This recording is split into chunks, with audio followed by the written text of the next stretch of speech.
and welcome to How They Funded It, a podcast series brought to you in partnership with British Business Bank. In each episode, we hear from founders who've raised the right kind of funding and used it to take their business to the next level. I'm Lesley Williams, and today I'm joined by Beren Kayali, award-winning CTO and co-founder of DeployTech. They create inflatable flat-packed water tanks that are revolutionising concrete infrastructure. Beren and her team have secured over £600,000 in equity investment and more than £500,000 in grants and prize funding from the Development Bank of Wales and the Regional Angels Programme through SFC Capital. We'll hear how they raised that funding, what the process was really like, and how it helped them scale a sustainable, high-tech solution in a global industry. Let's get started. Hi, Beren. Hello. Hello. Well, can I first say how brilliant it is to see a woman taking up space in tech? Yes. Thanks so much. Thank you. I really work hard in my career just to occupy that space. So thank you. Absolutely. You're an amazing role model. Thank you so much for everything that you do. So this is a really innovative product. Tell us about how this came about, what inspired you? Yeah. So I'm one of the co-founders, and my other co-founder, Paul, he has background in civil engineering and huge family heritage in, water infrastructure in general. And we met at Imperial College London and Royal College of Art when we were doing our masters on innovation design engineering. And during the time that we were doing the masters, we had a project that we were asked to go visit Kenya and do a project for rural communities over there. And someone coming from a developing country like Turkey, I thought I saw it all. And then I went to Kenya, and for me, it was a big shock. Like, we went to a big slum. That's one of the biggest slums in the world. There is more than 1 million people living in that slum, and they had just one bathroom. And they don't allow government to get inside. They don't accept help from NGOs as well. So that was really against everything I thought I knew about the world. Right now, I'm more well-educated, so nothing surprises me these days. But at the time, I just came back to my apartment in London, and for weeks, I remember every time I would turn the tap on, it will tingle something inside me that there are people who does not have this tap to start with, not the water itself, but this tap is a technology. Let's start from there. And our work ethics with Paul really aligned, and at the time he was doing his dissertation / final project on working on this innovative product, and then COVID hit. I took leave of absence, and we were like, okay, let's do this, let's start together. So we started working on it together, and I saw him doing everything by hand, and I'm like, I'm a mechanical engineer. I think definitely I can help you with a couple of different things to make it more like mass manufacturing or like, industrial way of doing it. So it was quite organic, I would say. I was just like, oh, I'm free. It's COVID. And, I have this car from Kenya that I want to help people. So let's do it together. That's amazing. What a story. That's honestly incredible. So tell us, let's go back a little bit further. What is your background? What led you to even that point? So, I would say in high school, I started doing robotics, which is quite uncommon. Just by I stumbled upon this club in my high school that we were building Lego robots, but in a year time, I found myself building robots out of real metal, aluminum pieces and controllers and drivers. And then when it came to picking a major, I was thinking I'm going to do something to do with design. Because prior to that, again, in high school, because of the robotics club, I've been to Microsoft, Boeing and headquarters of all the big tech companies. And all I would see this checkered shirt, quite old age or middle-aged man with Levi's jeans. And I wouldn't even listen to what they were telling us at the time, to be honest, because there was no one in those factories who looked like me. So I was like, okay, this is not for me. I will lean more on design, because still in architecture, you can still grab a lot from the STEM education that I got and then combine those things. So I was like, oh, I'm going to do architecture or industrial design, something like that. And one of my good friends right before selection, she was like, you know what? I'm going to study mechanical engineering. And I'm like, how come? She's like, oh, I wanted to do industrial engineering, but my score was not good enough. I'm going to do mechanical and I'm going to switch later on. And it really clicked with me. I'm like, I dedicated my 5 years in high school just like doing day and night robotics. Like, why wouldn't I pursue this thing? So after that, it was just like, okay, this is what it was meant for me. Yeah. Oh, and I'm so glad you did. Yeah, I bet you want to. Yeah. Amazing. So you secured a mixture of funds, prize funding and grants as well. So tell us more about that, first of all. Yes, so it was through COVID times, but luckily we were doing it for the first time. So me and Paul, we didn't have any comparison to start with. So I would say the good place for us to start was our school. So there was a program run by Imperial and another program run by Royal College of Art. So one of them has Innovation Incubator, who was pointing out, oh, actually you need to get a patent and let's put you in contact with people who can help you with that. And then the second place from Imperial was like, okay, let's go through a boot camp where we're going to equip you with the right tool skills so you know what is what. Like, we didn't know the difference between pitch deck and, investor deck, for example. We're like, we just have a presentation to start with. I think those were the really early moments. And then quickly enough, we were like, okay, we need to raise capital. And at the time, because of our manufacturing, we had to move to somewhere close to Cardiff, because the main material that we use is just manufactured in Pontyclun in South Wales. Around the world, there is no one else manufacturing that material right now. And flying the flag for Wales there. Yeah, exactly. I love Wales, by the way. So yeah, it was quite important that through COVID time, we had to switch cities, and we said, okay, we're going to relocate to Cardiff and we're going to commute from here. So that was really, that had to happen. And because we are in Wales, obviously the material manufacturer also, they're kind of like mentors to us. So they were like, you know what, you can seek a lot of funding from Wales. And then we started talking with the government. We started looking into grants. And at the same time, we start looking into equity funding as well. So there is where people put us in contact with Welsh government for the equity side of the things, but also from online applications, we were looking into grants, and we started working with a grant writer. And yeah, I would say that is how all it started. So let's talk about equity funding then, because obviously you've raised a significant amount through that as well. So particularly through the Regional Angels program, tell us more about your experience through that. Yes. So we raised funds from Welsh government. That was the government side of the things. But through the program you just mentioned, we also get funding from SFC Capital. I would say that was a quite strong combination for us moving forward as well, because Welsh government, they're really good on doing due diligence, and SFC Capital was also really good on doing due diligence and partnering up with them as well. So for us, it worked really well. I would say with government, to be frank with everyone, so that they know what to expect as well. Obviously, Welsh government, they have tons of checklists for a reason, to make sure the taxpayers' money are going to the right hands. So from their side, their due diligence was quite tough and hard, and it was longer. Whereas because SFC Capital is more flexible, once we got the term sheet from Welsh government, then it was easier to get the funding from SFC Capital as well. So I think there's a little bit of a dance over there to make sure you're pulling the strings at the same time, and you're making sure the timing is aligned and the terms are aligned as well. I would say that is what it was 5 years ago, 4 or 5 years ago. So it looks like it was ages. But I remember at the time that was one of the things that we learned and put it in our pockets, like, okay, timing is quite important. And then we would initially bring another third investor as well, but we had to drop them off because, again, there was clash with the terms. There were a couple of things as well. I think it is quite important to, as a startup, if you're young and enthusiastic, obviously any type of money, you're like, oh my God, they are giving me money. But I think at the time, for us, for some reason, we were like, let's do our due diligence as well. So we started talking with other companies who got investment from the firms that, or the equity funding VCs that we were talking with. So that was quite useful. So we were able to pick and choose wisely as well. Amazing. That's very good. Very good. So what was your experience working with investors then? Talk us through that first experience and how that's developed over time.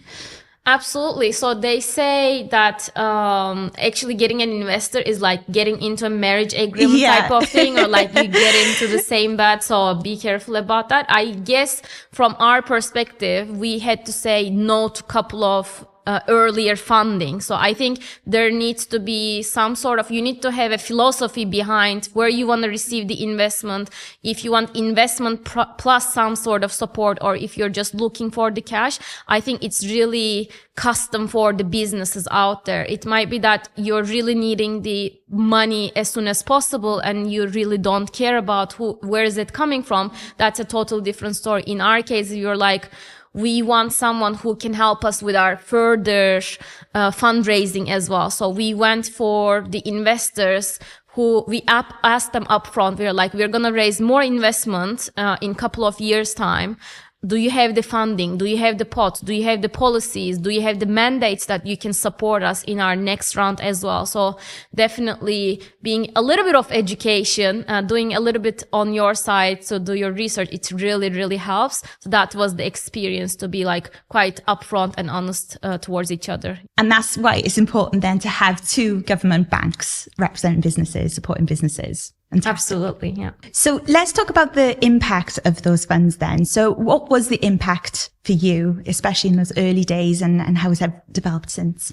Yes. So for us from the get-go, we know that the material that we are purchasing, because it's innovative and we are doing hardware business and the nature of our business is B2B, it requires a lot of capital expenditure, or like CapEx from the get-go. So most of the funding that we had from the first round of investment, it definitely went into CapEx for us. So investing in a forklift, investing in a crane system, investing in the materials that we had no blueprints whatsoever. So we had to come up with, a couple of different iterations of the product. But in order to try and test those things, we were spending a lot of money on the raw material as well. So definitely that equity side, it gives us the freedom, but that one coupled with a government grant, there is where the 10x boost happens, because normally with the equity funding, you're telling them, okay, this is my runway. I'm raising these funds for 15 months, 18 months, 24 months, whatever the deal in your term sheet is.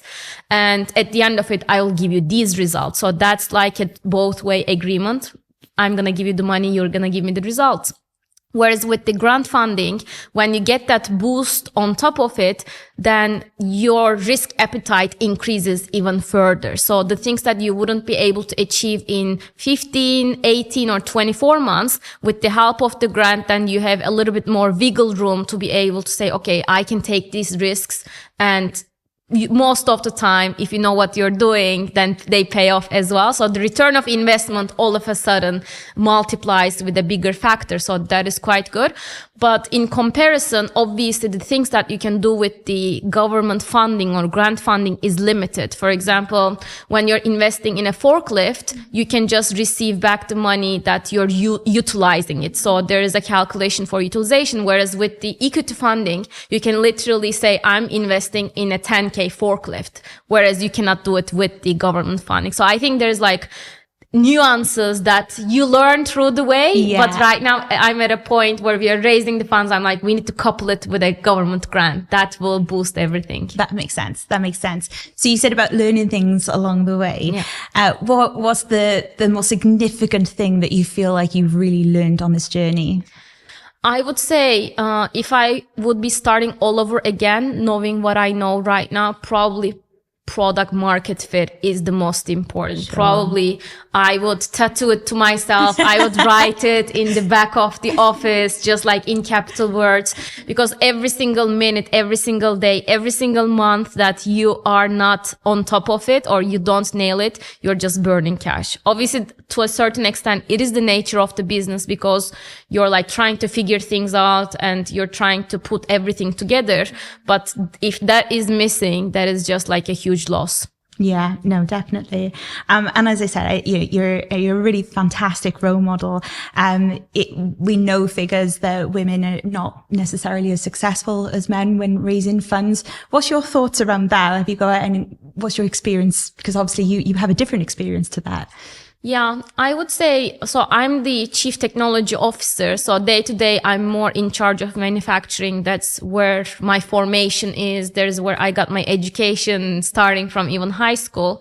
I would say I'm getting better at sales and those type of, fundraising side of the things. But one thing that I think me being in the team that helped us raise the funds is my credibility and my career and all the awards that I have been receiving. So, if you come from another country, first of all, it was really tough for us to get even a bank. So, it is quite important for anyone, including me as well, to say, hey, these are my credentials. These are the projects that I did in the past, but also these are the places where I got published. These are my recognition. So every single thing that you say yes and no, it really gives that broader understanding of the investor to say, okay, at the beginning, you have nothing but the team, right? Everybody's talking about that X factor of we believed in the team, we believed in the founders. So I think as a female founder, it seemed like I was able to put that forward. So people were like, okay, she can pull this off, that confidence and trust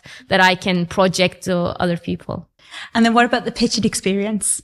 Really specifically, how was that? Yeah. Again, I think in a way we were lucky because it was through COVID time. So it was always through a Zoom call, shoulder to shoulder with Paul. But definitely again, frankly, it's not the part that I really enjoy doing.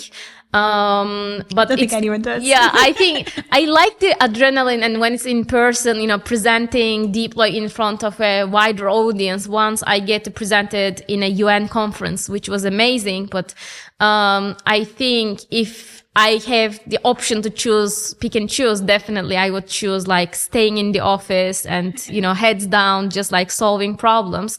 It is nerve-wracking, but I think there's also a lot of things. Like at the beginning, for example, for some reason, we were coming across like an NGO. So that took us a lot of time to hone the pitch. Like another thing that I'm really good at is Paul is really good at pitching and I'm really good at modifying the pitch deck. So after every single pitch event or every single presentation, I would get done and I'll be like, okay, this is the feedback. So we need to go back to slide 8 and change this and tweak this and that. And we came to a point where people were like, this is such a sleek pitch deck, so that was kind of like a good validation to have at the end of the day. And that's all you. That was you were doing all the hard work in the background, but obviously also putting your face there. Maybe you could have spoke a little bit more. How, if you were to do it again, do you think you'd feel a bit more confident around that?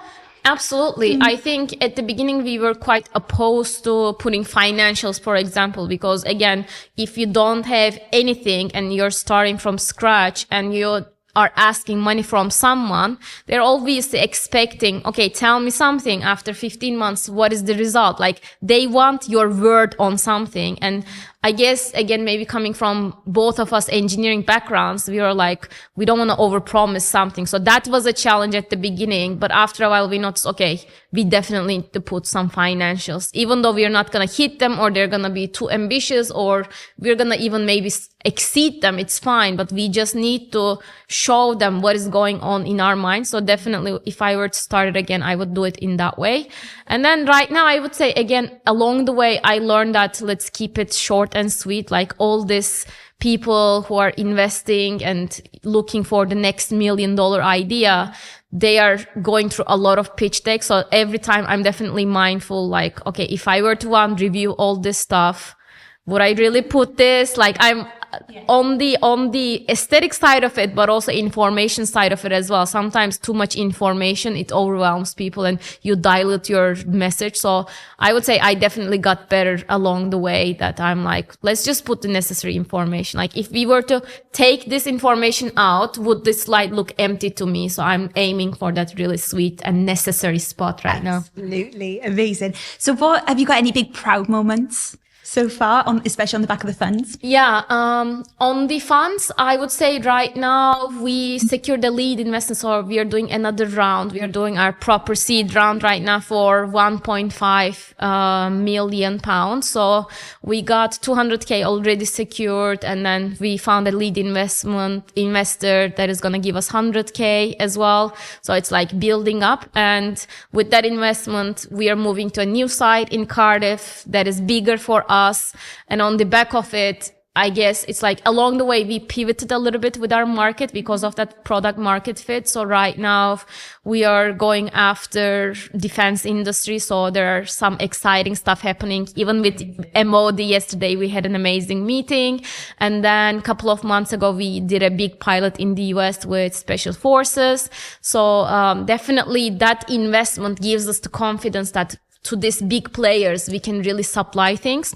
Another proud moment, I think this is more like related to how we first started, is my partner Paul just came back from Kenya doing a project with Oxfam, and they went and deployed tanks in Turkana, north of Kenya. It's like in the middle of nowhere. They don't have internet access whatsoever. It just looks like desert. There's nothing, literally nothing. And those people, they still in the survival mode. So a couple of NGOs, they went there and they tried to deploy projects. So they had 4 water tanks, but none of them are working within the span of 2 years. So we are trying to change something with offering better quality, long lasting, giving the agency to the communities where they can fix things and they don't have to wait for another NGO come and fix things for them. So I would say on the business side of the things, a lot of things happening that we are proud of, but also we are not forgetting where we started and why we started the business. We are still building relationships with Oxfam and UNICEF and trying to push on the humanitarian side as well, that, you know, people deserve better, because the price point from our tanks are a little bit high for NGOs, but we are a big advocate that, you know, the people who has the least, they also deserve the very best of the things and they don't have to deal with this type of outdated solution. So I'm quite hopeful. I applaud that. I love that. So for those watching at home, especially women who are getting into tech right now and perhaps thinking about that first round of investment and raising those funds, what would you say to them? I would say for years, I'm 31 right now, and for years when I was in tech, I felt quite alone in a certain way, you know, like I'm still into girly things. I'm still into, like, I appreciate fashion as well, or I appreciate design as well, but finding a spot in engineering, it was tough because there's no one to look up to. Like all of the people that you can really pick as a role model, probably it's just like Steve Jobs and Bill Gates and Elon Musk of the world. And, you know, for some reason, they don't turn out to be the best people. But, I guess that was really challenging. So after a while, after having kids, I decided that probably I should become the role model for myself. Not that I'm like better or whatever. It's just like there's this lack of looking up to someone, because I'm not in fashion. I cannot look at, like, you know, the editor of Vogue. I'm into hardcore manufacturing in Wales in a factory that nobody has an idea. And most of the time I used to look like a mine worker because the material that we work with is so dusty and dirty. Right. And, you know, I think it is quite challenging to start with. And if you're up for it and if you accept it, there's definitely a huge opportunity. But also, if you want to start from somewhere, what I'm really passionate about is like financial literacy, because if you're in tech, if you want to start a business, you definitely know your numbers. You definitely know how to put a cash flow together and like read a P&L sheet and all those things. And I don't think it's something so irrelevant from tech, because there are some people who are like, oh, I don't understand numbers. That's not my thing. They're perfect at sales. And I'm the opposite. I'm like, I like my numbers. I like to know, you know, where we are and everything. So I would say as a tech person, there's where I feel like I shine within the team as well. Any type of grant funding, if there's going to be a budget put together or grant claim or whatever, I still use those toolkits. And I just love that as a female, I understand finance. I think it's like just brilliant. It surprises everyone as well. So, maybe the way I do engineering is not for everyone, but I think getting around numbers, it is definitely something that every female should, what they are doing. One last question, just to wrap it up. Where can we find out more about Deploy Tech? Absolutely brilliant question. So for us, we are more active on LinkedIn. So if they would search Deploy Tech on LinkedIn, they would definitely find us. But another platform that they can find more information about our applications, our products, and what we are doing lately, definitely deploytechltd.com is another place, our website. And if you Google Deploy Tech, I'm sure you'll be able to find us as well. Amazing. I'll be connecting with you on LinkedIn. Yeah. Thank you so much. Absolutely. Well, a huge thanks to Beren for sharing Deploy Tech's story. It's such a powerful example of what's possible when innovative businesses connect with the right funding. Now, to help you take the next step in your own journey, we're joined by Jessica from British Business Bank. She'll explain a little more about the Regional Angels Programme, and you can find out if seeking funding through this programme is right for your business. The Regional Angels Programme helps reduce regional imbalances in access to early-stage equity finance for smaller businesses across the UK. The programme seeks to increase the amount of early-stage equity capital that is available to smaller businesses with high growth potential across the UK through supporting angel groups and early-stage fund managers.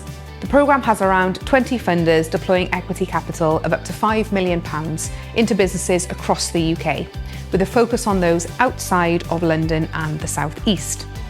We have a range of fund managers deploying capital, including sector specialists such as deep tech, life sciences, fintech and consumer goods, and also sector agnostic funders.